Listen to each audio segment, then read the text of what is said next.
Up Periscope, that one suspects is the cry along the Clyde this morning after confirmation that Thales, the Glasgow-based defence firm, has won a £300 million contract to build the eyes and ears which will guide the UK's new generation of nuclear deterrent submarines. The Defence Minister, Baroness Annabel Goldie, announced the deal. She joins me now. Good morning. Good morning, Nice Bill. to see you back in here. It seems to be a long time since you've been in Pacific Quay. Well, it does, doesn't it? But a very pleasant reacquaintance. And they're going to be building these new periscopes just along the river from here, Thales. But it's hardly a surprise, is it, this announcement? This company, Thales UK, used to be Barron Stroud. It's built all the Navy's submarine periscopes since the start of submarine warfare. I think what that does, Bill, is remind us and underpin the really strong and long-standing relationship that Defence has with Scotland.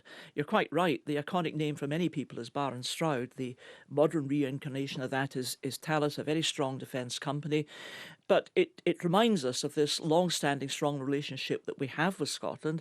I mean, MOD needs Scotland. No doubt about it, but Scotland needs MOD. And also the MOD comes up here and makes announcements, not all of which come to pass. There was the 13 Type 26 frigates promised in 2014, subsequently downgraded a year later. We don't always get what's announced, do we? Well, what we do get across the piece is a very strong and steady supply of MOD orders. If you think recently, the part we played in the two new aircraft carriers, the Type 31 frigates being now built by Babcock, and that will involve work at Rosyth, shipbuilding at BAE and the Clyde, sustained by the 26 destroyer orders. So there's a lot happening, and that's part of the steady drumbeat that the MOD wants to have resonating in Scotland. I think it's worth reminding ourselves, Bill, that just last year, MOD, the last financial year, spent £1.75 billion in Scotland. That's a lot of money. We're supporting 10,200 jobs in the private sector. That's a real boost to the Scottish economy. The MOD doesn't always spend money very well, does it? The National Audit Office, I think yesterday, warning that the MOD equipment plans are unaffordable. They actually said for the third successive year, the equipment plan remains unaffordable. They have a shortfall of 13 billion under the worst case scenario. Current budget overrun of 2.9 billion for this year. Well, remember the equipment plan is over a 10-year period.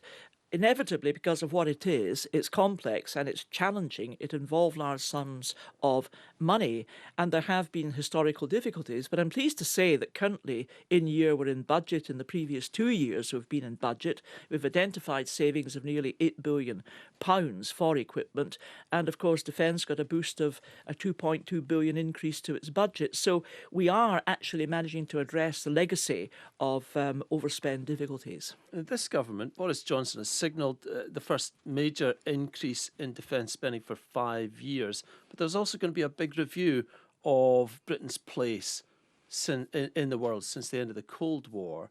And he's said that Britain can't rest on its laurels, have to develop new technologies to deal with emerging threats.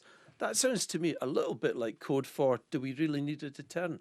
And do you not have qualms about spending so much money on Trident defence deterrent when it's never been used and will never be used? Well, let me tease out the two questions that you've asked, the two issues that you've raised, Bill. Firstly, in relation to the review, it's absolutely right this review is taking place. It's not just a defence and security review, it's a foreign policy review.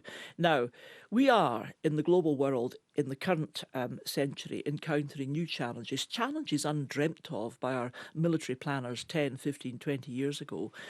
And unchallengeable with a nuclear submarine. Well, let me just continue with the point I'm clarifying for you.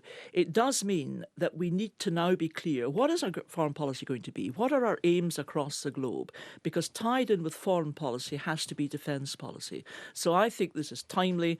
I think it's absolutely the right thing to be doing, and I think it will be an excellent opportunity to establish the course of travel for the next, 30 to 50 years. So absolutely bang on, we should do it, and the sooner we get on with it, the better. Now, your second question, which is about the deterrent. You're absolutely right. The deterrent has always been and always will be contentious. But I would point out two things: that Parliament voted overwhelmingly in 2016 to continue with the deterrent. And the interesting thing about a deterrent is its success is actually that you don't have to use it. Many people find that a little difficult to grasp. But if you get to the point where you're having to use something in a conflict situation to react, then it's not been a deterrent. In fact, mercifully, for 60 years, we have enjoyed nuclear peace. And that's why the deterrent element is so important. So there'll be no review of nuclear deterrence, there'll be no cancellation of the next round of Trident subs. Well, the review will have to take place and come to its conclusions, Bill. I would be utterly astonished if there were any suggestion that we should reconsider that. The success of the deterrent is obvious. It's an essential part of our global alliances, not least in NATO, where, remember, we are not just the biggest defence spender in Europe, we're the second biggest defence spender in NATO. And that deterrent is an important component of stability throughout the global territory. Do you not see an irony in giving a contract like this to what's essentially a French multinational at a time when we don't even know what the trade deal will be with the EU? Well, the company is multinational, but it has got a strong UK presence, always has had. It's a very important part of our defence industry support system. We have a good relationship with Thales, obviously. We have good relationships with other defence companies. What we look for is the expertise.